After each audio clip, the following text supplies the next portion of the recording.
Here's a really easy way to make a motion sensor trigger for props and lights.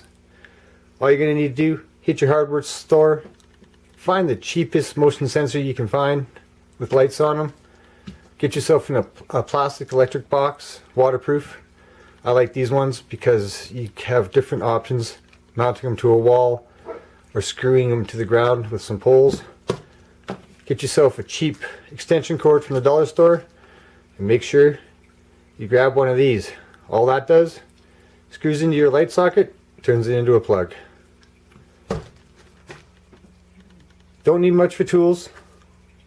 Just need some morettes, some electrical tape, of course a knife, some wire cutters and strippers, screwdriver, and I got some silicone. If the cheapest motion light you can find is not the color you want, you can always spray paint them. Get yourself some painter's tape. Basically all you want to do, make sure you tape over your sensor there, tape in your light sockets and where your controllers are, spray paint it any color you want. Luckily for me, gray works out fine. Here's what you're going to do. Your extension cord is going to be, of course, your power source that you can plug in. You're going to cut your cord. Of course, you want to be keeping this end. You want to be getting rid of this end. When you cut it though, don't cut it up near the end there. Keep some length to it. And I'll tell you why. You can utilize that for something else, and there's also 3 different ways you can wire this motion sensor, and you could utilize this for 2 of them, and I'll explain that in a sec. After your extension cord's cut, like I say, make sure you keep a good tail on the one end. Strip your other end, strip your wires. Take your box, pop out one of the grommets so you can slide your wire through it. Here's what mine looks like wired up. Just did the basic wire, white to white, black to black. Really straightforward. Make sure you have your waterproof gaskets on for your box before you do that. I just added a little more electrical tape around them just to help keep a little moisture out. If you want, you can utilize the piece of the cord you cut off. And this is why I say there's 3 different ways you can wire this.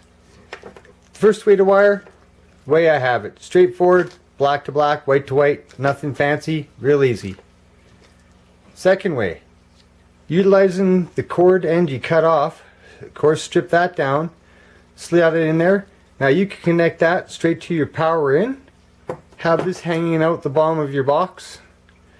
Now you have another live plug that you can plug anything into. It'll be constant power.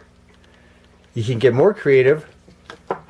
Go in to your other colors here, your reds and that, figure out which ones you need to cut, splice that into there. Now this can act as a trigger again, and again you can have that outside your box, same like that.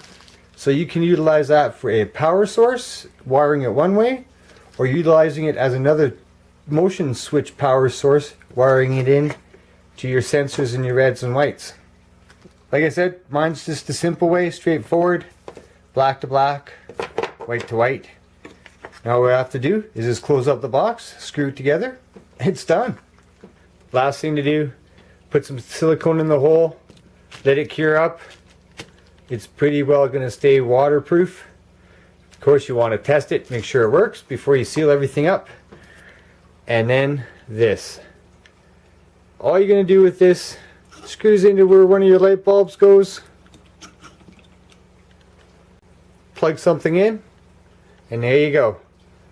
We'll turn on the light here and it'll activate your prop at the same time. Only thing left to do is play with your sensors and your timers, get it set to where you want it.